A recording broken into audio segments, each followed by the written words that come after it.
وجينا على اسبانيا عشان نكون موجودين مع رينو عشان تبدأ تجربتنا لأول تجربة رسمية للعربية الأسترال الجديدة، العربية اللي هيتم الكشف عنها في الأسواق المصرية قريب جدا.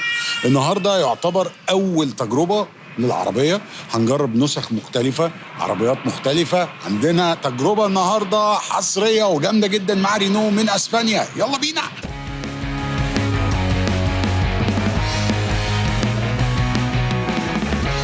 طرنا وجينا على اسبانيا، وتحديدا موجودين فوق اعلى قمه من القمم الجبليه الجميله في مدينه مدريد، وتحديدا المكان ده من الاماكن المشهوره جدا بالتزحلق على الجليد. بس رينو قررت ان احنا النهارده نجرب عربيه من العربيات المهمه جدا والجديده، هي الاسترال الجديده. عربيه من العربيات اللي هيتم الكشف عنها قريب جدا في السوق المصري. حظنا كان كويس قوي ان النهارده هنجرب نسخه مهمه قوي، وهي النسخه الالبين. يلا بينا نبدأ تجربتنا.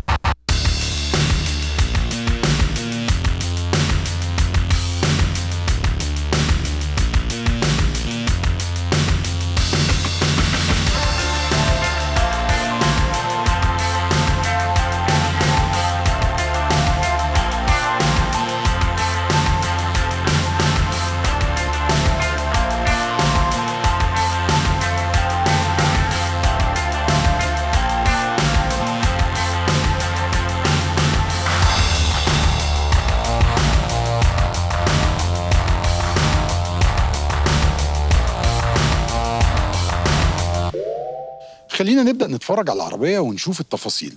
أول حاجة هتلفت نظرك ومن وجهة نظري هي العلامة، علامة رينو اللي حجمها بقى ضخم جدا، وعجبني جدا البيانو بلاك اللي موجود في العربية وإنها مضلمة شوية. خلي بالك دي نسخة الألبين.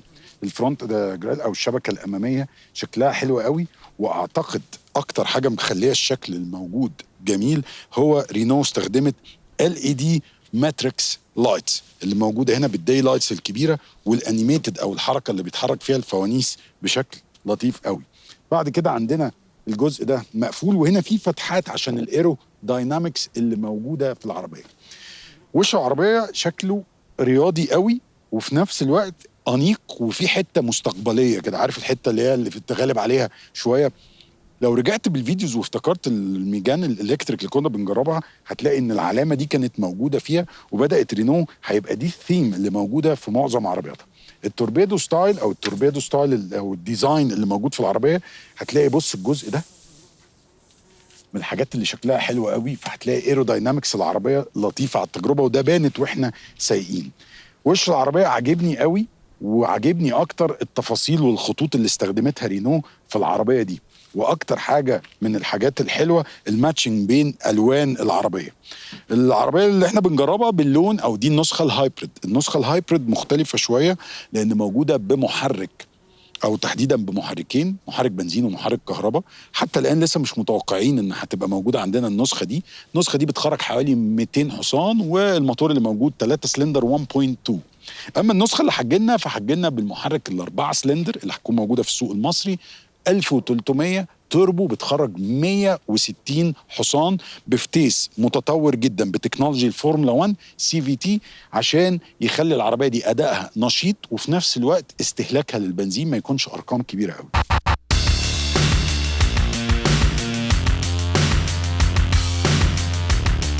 لو جينا نبص على جنب العربيه هنلاقي الجنط ال20 اللي موجود في العربية 235 على 45 تو تون، عليه علامة ألبين، والبيانو بلاك اللي داير حوالين العربية من الجنب، وتو تون. فالعربية فيها تفصيلة ألوان شكلها حلو. اللون المط ده من الحاجات اللي عجباني قوي، وعجبني التفصيلة بتاعته، ودي عرفت إنها من الألوان اللي هتكون موجودة عندنا في مصر.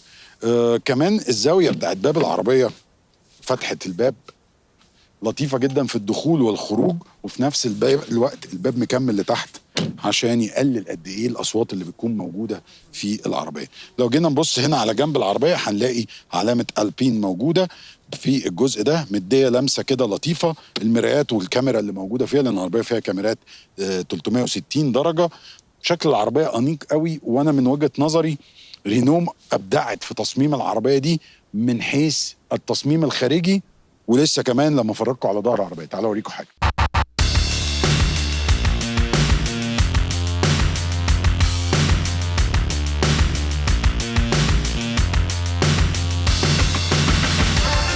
لو جينا نبص على ظهر العربيه هتلاقوا الفوانيس الفول LED بالشكل اللي بقت خلاص رينو واخدين على شكله في عربياتها زي اللي كان موجود في الميجان. بعد كده كلمه استر الموجوده علامه رينو. بعد كده الاكسدام الخلفي بالبيانو بلاك والديفيوزر اللي تحت. كمان مساحه شنطه لطيفه جدا وشنطه كهرباء. الدخول والخروج فيها كمان مش صعب، سهله. مساحه تخزين لطيفه. وعندنا الاستبن اللي موجود تحت. وعندنا استبن قد ايه؟ الاستبن 17 بس فرد كاوتش 17 على 90. متحمس اخش جوه العربيه نتفرج من جوه عامله ازاي. يلا بينا.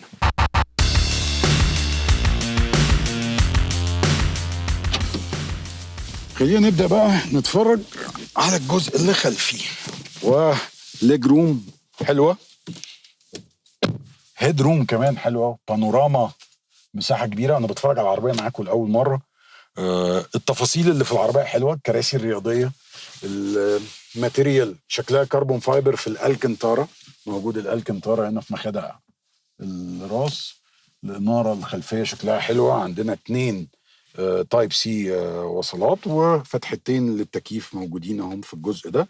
عندنا نفق فتيس عالي شويه فهيبقى مش واطي قوي لو في حد قاعد هنا في الجزء ده يعني، بس مش متضايق قوي. بس يعني اعتقد انه هيكون واحد حجما اصغر شويه مني. بعد كده عندنا الارم ريست في مكانين تخزين. من وجهة نظري الانطباعات الحلوة اللي عجباني ان المساحة الكبيرة اللي في العربية اللي انا حاسسها من البانوراما عشان واصلة لحد الجزء ده فمخلياني حاسس ان في وسع كبير قوي. يعني بص المساحة عاملة ازاي.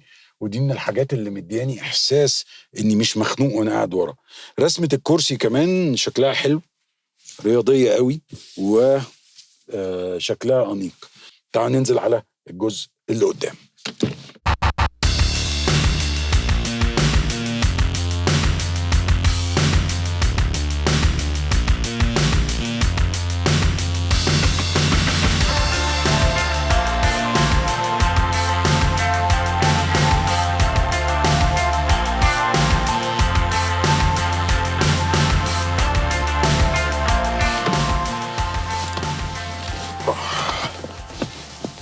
الجزء ده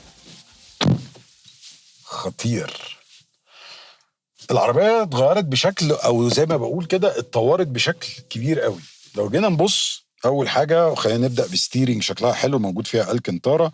عندك هنا التحكم في الصوت من الجزء ده. اما الجزء ده تظبط المسافة بينك وبين العربية اللي قدامك ومثبت السرعة. بعد كده الزرار ده اللي بتدوس عليه تقدر تختار انظمة السواقة ما بين الايكو والسبورت والكومفورت او ان انت تختار وتعمل طريقة سواقة زي ما انت حاببها. بعد كده قدامك شاشة كبيرة بيطلع عليها كل حاجة. وبعد كده الشاشة الجانبية أو الشاشة اللي في النص. وأعتقد إن الشاشة دي مش هتجيلنا لأن الشاشة دي متوصلة بالساتلايت. فأعتقد في شاشة تانية هتبقى أصغر شوية هي اللي ممكن تيجي عندنا في السوق بتاعنا. بعد كده الفتحات بتاعة التكييف مكملة بالشكل ده. والجزء ده بالالكنتارا. الامبيانت لايتس سوفت تاتش شكله حلو قوي. وعجبني الجزء بتاع السقف ده باللون الجراي اللي ماشي مع لون العربية. بس هتأكد وانا بجرب هل اللون ده اللي موجود في كل العربيات. اغلبيتهم موجوده باللون ده بس ماشيه لو انت بتختار العربيه دي باللون زي اللي احنا بنجربه اللي هو الجراي المط فمتناسقه قوي. بعد كده عندنا الجزء ده الكونسوله اللي في النص خاماتها حلوه سوفت تاتش. وايرلس تشارجر مكانه حلو قوي هنا في الجزء ده. ولو زقنا كده بقى مكان تخزين تاني كبير غير مكان التخزين ده اللي موجود هنا. كمان عندنا 2 وصلات USB تايب سي و2 كاب هولدرز موجودين هنا في الجزء ده وولاعة.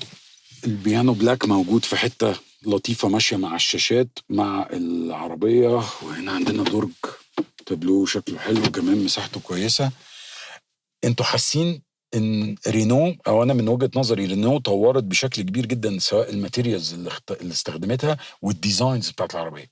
ومن وجهة نظري تصميم العربيه الداخلي احلى كمان بكتير من التصميم اللي بره. يعني التصميم اللي بره حلو جديد لكن اللي جوه تكنولوجي اكتر بكتير، حاسس العربيه متطوره بشكل كبير قوي عشان نشوف الشكل اللي احنا موجودين فيه.